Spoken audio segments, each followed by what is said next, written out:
I trusted Warren and Diane like they were my own parents. Every Sunday dinner, holiday gathering, and family vacation created a bond I thought was unbreakable. Sarah was the woman I planned to grow old with, my partner in all things. That is, until I found another man in our bed while returning early from a business trip. The most painful revelation came later, learning her parents knew about her affairs all along.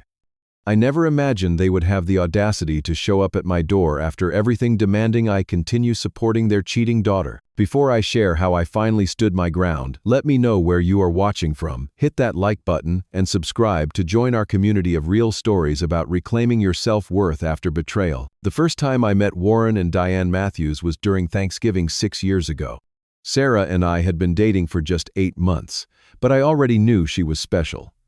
I remember feeling nervous as we pulled into their expansive driveway in the suburbs of Seattle. Their Tudor-style home spoke of old money and success, something my middle-class upbringing from Portland had not prepared me for. "They are going to love you," Sarah assured me, squeezing my hand as we approached the front door. I was a 28-year-old software engineer back then, raised by parents whose 35-year marriage had shown me what true commitment looked like. My father always said, "Johnny, a man is only as good as his word," and I lived by that principle. My mother reinforced this by teaching me that loyalty was the foundation of any meaningful relationship. These values had guided me through life, from excelling in computer science at Oregon State to securing my position at a prestigious tech firm in Seattle. Sarah and I had met at a regional tech conference where she was representing her marketing firm. With her confident smile and insightful questions about my presentation on cybersecurity, she immediately caught my attention. What followed was 6 months of weekend visits between Portland and Seattle, late-night phone calls, and a growing certainty that we had found something special. Johnny Warren boomed as he opened the door that Thanksgiving day. His firm handshake and direct eye contact reminded me of my own father. At last we meet the man who has our Sarah checking her phone every 5 minutes. Diane appeared behind him, her warm smile instantly putting me at ease. "Come in out of the cold, dear. Sarah has told us so much about you." That first dinner set the tone for our relationship. Warren, a self-made success in commercial real estate, spent the evening asking thoughtful questions about my work and ambitions. Diane, a retired school principal, shared embarrassing stories about Sarah's childhood that had us all laughing until our sides hurt. By dessert, I felt like I had known them for years. As our relationship progressed, these family gatherings became a regular part of our lives. Sarah and I moved in together after she accepted a job transfer to Portland. When I proposed a year later, Warren clapped me on the back with tears in his eyes and welcomed me to the family properly. Diane helped us plan our wedding, a beautiful lakeside ceremony where Warren gave a toast that moved everyone to tears. "Today, I do not lose a daughter," he had said, raising his glass. "I gain a son who I already love as my own." The first 3 years of our marriage were everything I had hoped for. We settled into a comfortable routine of weekend brunches, movie nights, and planning our future. We talked about starting a family once we had established ourselves in our careers. Sarah was climbing the corporate ladder at her marketing firm while I had taken on increasingly challenging projects at my company. Our home became a gathering place for friends and family. Warren and Diane visited at least once a month, and our bond continued to strengthen. Warren taught me how to grill the perfect steak, while Diane and I discovered a shared love of mystery novels. They invited us to their lake house each summer, and we traveled to Mexico with them one Christmas. In many ways, they filled a void left by my own parents who had moved to Arizona for retirement. "You hit the in-law jackpot," my friend Mark would joke. I always agreed. I considered myself fortunate to have married into such a loving family. When I received a promotion that required longer hours and occasional travel, Sarah was supportive. "This is your moment," she said. "We will make it work." I tried to maintain our balance despite my busier schedule. I would bring home her favorite desserts after late nights at the office and plan special weekends when my travel schedule allowed. I thought we were navigating this new chapter successfully. Looking back, I can see the subtle signs I missed. Sarah started spending more time at her company's happy hours. She joined a new gym and overhauled her wardrobe. These changes seemed positive at first. She was glowing with confidence. If she was coming home later than usual or being more protective of her phone, I attributed it to work, stress, and a desire for personal space. I believed we were solid. I believed in us. I had no idea how quickly everything would crumble. The day that changed everything was supposed to be ordinary. I was scheduled for a 3-day conference in San Francisco, but managed to wrap up my presentations a day early. Deciding to surprise Sarah, I caught an earlier flight home without telling her. It was around 4 in the afternoon when my Uber pulled up to our Craftsman-style home. I noticed an unfamiliar black Audi parked in our driveway but thought it might belong to a friend or colleague of Sarah's. Perhaps she had invited someone over since she wasn't expecting me home. The front door was unlocked, which wasn't unusual when Sarah was home. As I stepped into the entryway, I noticed 2 things immediately: a pair of expensive men's dress shoes neatly placed beside the door, and the faint sound of music coming from upstairs. My stomach tightened into a knot. There was an explanation, I told myself. There had to be. But even as I tried to rationalize what I was seeing and hearing, my body seemed to know the truth before my mind would accept it. I set my suitcase down quietly and moved toward the stairs. With each step, the music became clearer. It was the playlist Sarah reserved for special occasions. Our special occasions. The bedroom door was partially open. I stood frozen in the hallway, my heart hammering in my chest. I could hear voices now. Sarah's familiar laugh followed by a deeper male voice I didn't recognize. "Sarah," I called out, my voice strangely calm despite the storm raging inside me. The voices stopped abruptly. There was rustling, whispered urgency, and then silence. I pushed the door open. Sarah was sitting up in our bed, clutching the sheet to her chest. Beside her was a man I vaguely recognized from her company photos. Andrew, her marketing director. His expression cycled rapidly from shock to embarrassment to a strange, defiant calm. "Johnny," Sarah said, her voice steady in a way that chilled me to the bone.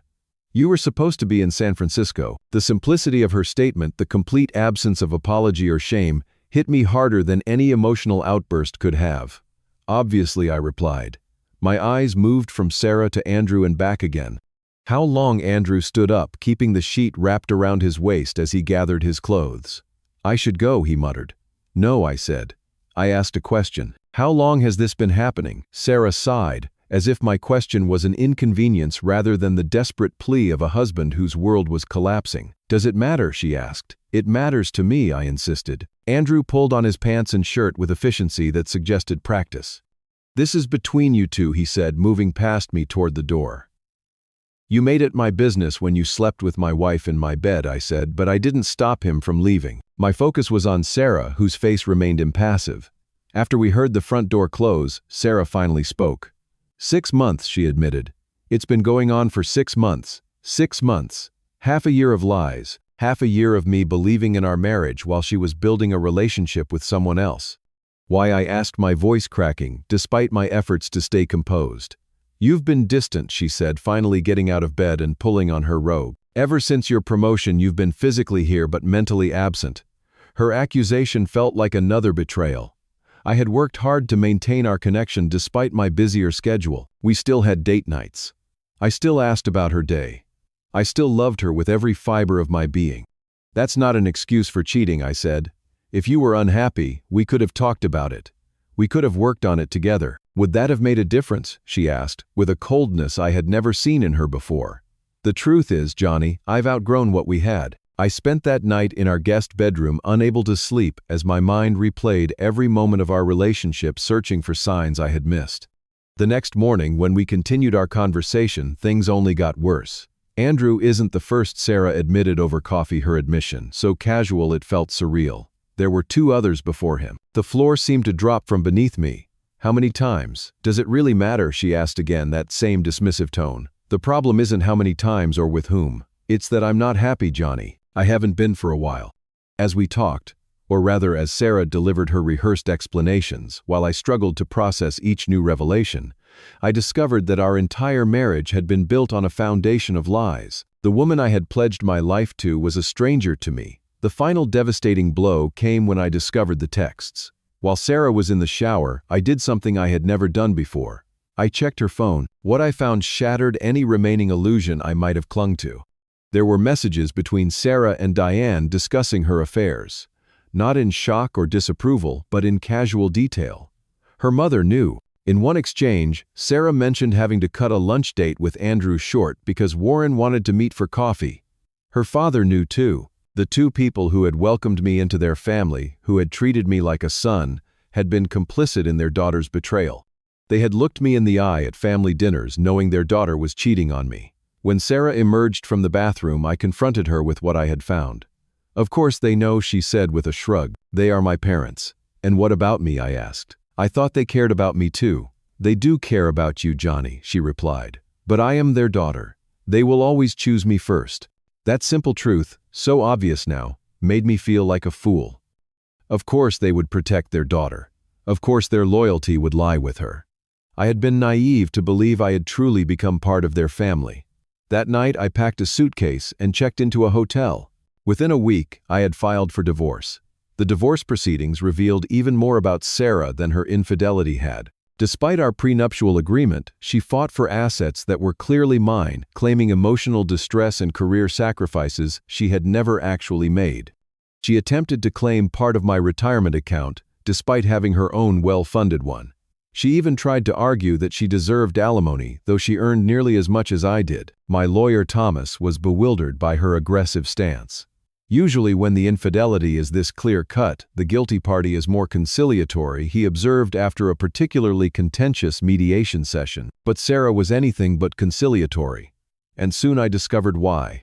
Just 2 weeks into our separation, I received a call from Warren. His voice, usually so confident and booming, sounded strained. "Johnny, son, we need to talk about this divorce situation," he began. "There is nothing to talk about, Warren," I replied, keeping my voice level despite the anger bubbling just beneath the surface. "Sarah cheated on me repeatedly. You and Diane knew about it. The divorce is happening." "I understand you are hurt," Warren continued, "but marriage is about working through difficulties. No one is perfect, Johnny. Sarah made some mistakes, but breaking up your family over it seems extreme." The audacity of his statement left me momentarily speechless. Breaking up our family, Sarah had done that the moment she invited another man into our bed. Into our life. "Warren, with all due respect, this is between Sarah and me," I finally responded. "Family is never just between two people, son," he insisted, the son title feeling like salt in my wounds. "Diane and I consider you our son. We always have. We are just asking you to be reasonable about the asset division. Sarah is going through a difficult time." I ended that call as politely as I could, but Warren's intervention was just the beginning. The next day, Diane called, her voice thick with tears. "Johnny, please reconsider," she pleaded. "For the sake of the family. For our sake. Their attempts at manipulation might have worked once when I still believed they cared about me. But now I saw their concern for what it was. Not worry for my well-being, or even for their daughter's emotional state, but for something else entirely." The truth came out a month later. Sarah had been fired from her position after her relationship with Andrew, who was technically her superior, came to light. Company policy strictly prohibited such relationships, and both were terminated. Andrew, however, quickly found another position. Sarah did not. With her income suddenly gone, and her professional reputation damaged, Sarah was struggling to maintain the lifestyle she was accustomed to. Warren and Diane had been helping her financially, but there were limits to what they could provide. To make matters worse, Andrew had broken things off with Sarah once the consequences of their affair became real. The man she had risked our marriage for had abandoned her at the first sign of trouble. These details trickled to me through mutual friends and my lawyer, who had heard them from Sarah's increasingly desperate attorney. I kept my distance from all of them, focusing on rebuilding my life one piece at a time. I had moved into a modest apartment closer to my office. I was seeing a therapist to process the betrayal trauma. I had reconnected with friends whom I had inadvertently neglected during my marriage. I was slowly but surely healing. Then came the knock on my door that would test every boundary I had established. It was a Saturday afternoon. I was enjoying the simple pleasure of watching a baseball game without interruption when I heard the knock. Through the peephole, I saw Warren and Diane standing in my hallway, looking more aged than when I had last seen them 3 months earlier. Against my better judgment, I opened the door. Johnny. Warren nodded, his usual confidence dimmed. "May we come in?" I hesitated, but eventually stepped aside. Whatever they had come to say, I would hear them out, and then ask them to leave. Clean closure. They settled awkwardly on my couch, looking out of place in their expensive clothes amid my bachelor basics. Diane clutched her designer handbag like a shield. "We will get right to the point," Warren began. "Sarah is in trouble. I waited, saying nothing. She cannot keep up with the mortgage payments on the house, Diane continued when I didn't respond. She has applied for dozens of positions, but the situation with her previous company has made finding comparable work difficult. I nodded slowly, still not speaking. I knew where this was heading, but I wanted them to say it. We have been helping as much as we can, Warren said, but with my business facing challenges and our retirement to consider, there are limits to what we can do. I am sorry to hear that, I said finally, but I am not sure why you are telling me this. Warren leaned forward, his expression shifting to the authoritative one I had once admired. Johnny, we know the divorce has not been finalized yet. There is still time to adjust the terms. Sarah needs help with the mortgage until she gets back on her feet. Just for a few months. The audacity of their request rendered me momentarily speechless. They wanted me to help support the woman who had repeatedly cheated on me, the woman who was fighting for every penny she could get in our divorce. No, I said simply. Johnny, we understand your anger, Diane interjected. But we know you still care about this family. About us. We were so close. I agreed. Until I discovered you both knew about Sarah's affairs and said nothing to me. They exchanged a quick glance that confirmed what I already knew. They had hoped I would never discover their complicity. We were in a difficult position, Warren said defensively. She is our daughter, and I was your son-in-law, I replied. Someone you claim to love like a son. We do love you, Johnny, Diane insisted. That is why we are here. We are asking you as family to help. I shook my head. Family does not lie to each other. Family does not betray trust. Warren's expression hardened. There is more you should know, he said. Sarah is pregnant. The revelation hit me like a physical blow. Is it mine? I asked, though I already knew the answer. It is Andrew's, Warren admitted. But he wants nothing to do with Sarah or the baby. He has threatened to deny paternity if she pursues child support. That is unfortunate, I said, fighting to keep my voice steady. But again, I do not see how this concerns me. Man up, Johnny. Warren suddenly snapped, his facade of politeness cracking. You took vows, for better or worse. Vows Sarah broke repeatedly, I reminded him. Vows you and Diane helped her break by covering for her. You are being vindictive now, Diane accused, tears forming in her eyes. Your parents raised you better than this. They would be ashamed of how you are behaving. And that was it. The moment when something inside me finally snapped. The weeks of pain, betrayal, and controlled responses crystallized into perfect clarity. I stood up. Sarah is not my problem anymore, I said, my voice deadly calm. Her pregnancy is not my problem. Her mortgage is not my problem. And with all due respect, you two are not my problem either. Warren started to protest, but I continued. For years I believed you were my family. I trusted you. I loved you. All while you knew your daughter was making a fool of me. You sat across from me at dinner tables and holiday celebrations, looking me in the eye while keeping her secrets. You betrayed me just as much as she did. Diane was openly crying now, but I felt no sympathy. Their tears were for themselves, not for me. The fact that you would come here to my home and try to manipulate me into continuing to support a woman who violated every aspect of our marriage shows exactly how little you truly respect me, I continued. It shows you never saw me as family at all, just as a resource to be used. That is not true, Warren protested weakly. It is true, I countered. If you had ever truly cared about me, you would have warned me about what Sarah was doing. You would have encouraged her to be honest. You would have acted with integrity. I moved to the door and opened it. Sarah chose her path. Now she and you get to live with those choices. I have moved on. I suggest you do the same. Warren stood, his face flushed with anger and embarrassment. You will regret this, he warned. No, I said with certainty. I won't. Please do not contact me again. They left without another word, Warren practically pulling Diane by the arm as she continued to cry. As I closed the door behind them, I felt a weight lift from my shoulders, the last remnants of obligation to a family that had never truly been mine. The weeks following Warren and Diane's visit were not without challenges. They called repeatedly until I blocked their numbers. They sent emails that I deleted without reading. They even enlisted Sarah's cousin James to reach out to me pleading their case. But I stood firm in my decision.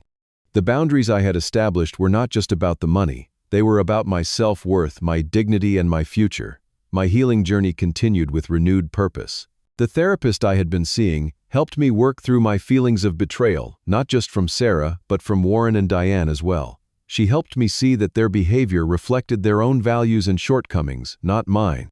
You gave your authentic self to people who did not deserve it, she told me during one particularly insightful session. That speaks to your character, not your judgment. I joined a support group for men going through divorce, where I found camaraderie with others who understood the unique pain of having your trust violated by someone you loved. One member, Daniel, had experienced a similar situation with his ex-wife's family and became a close friend. The hardest part, he shared with me over beers one evening, is letting go of who you thought they were. You are not just grieving the marriage, but the entire family you thought you had.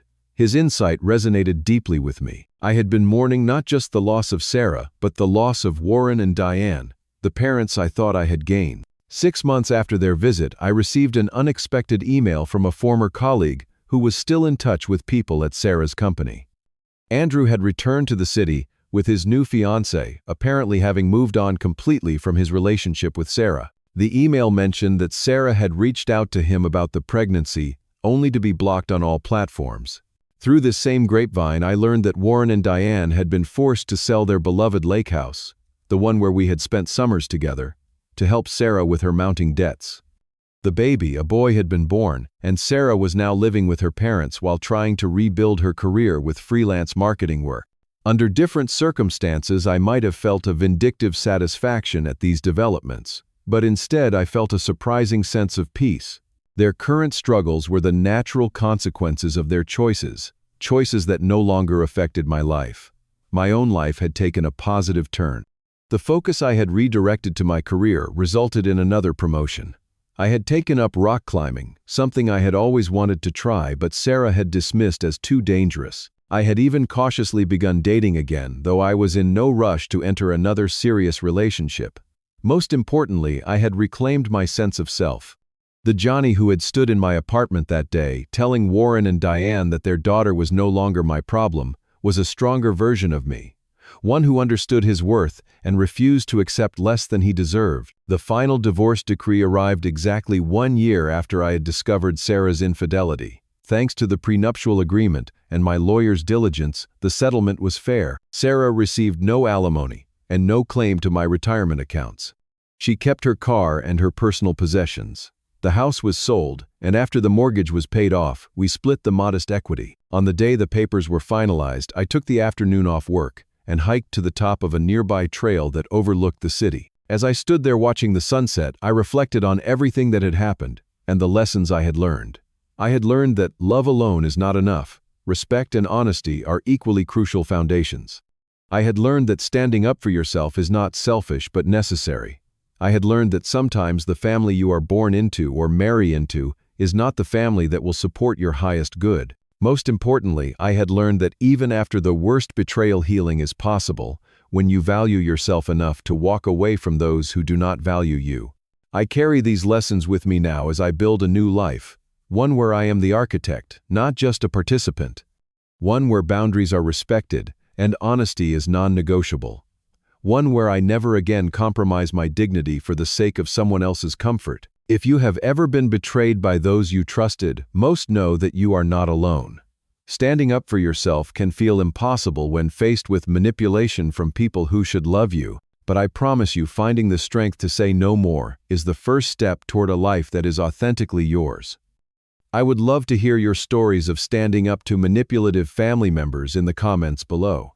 Have you ever had to cut ties with someone you once considered family? How did you find the courage to prioritize your own well-being? Like this video if you have ever had to set difficult boundaries, subscribe for more real-life stories about reclaiming your dignity, and share this with someone who might need to hear that it is okay to put themselves first. Thank you for listening to my story, and remember, you deserve people in your life who honor your trust, not those who see it as something to exploit.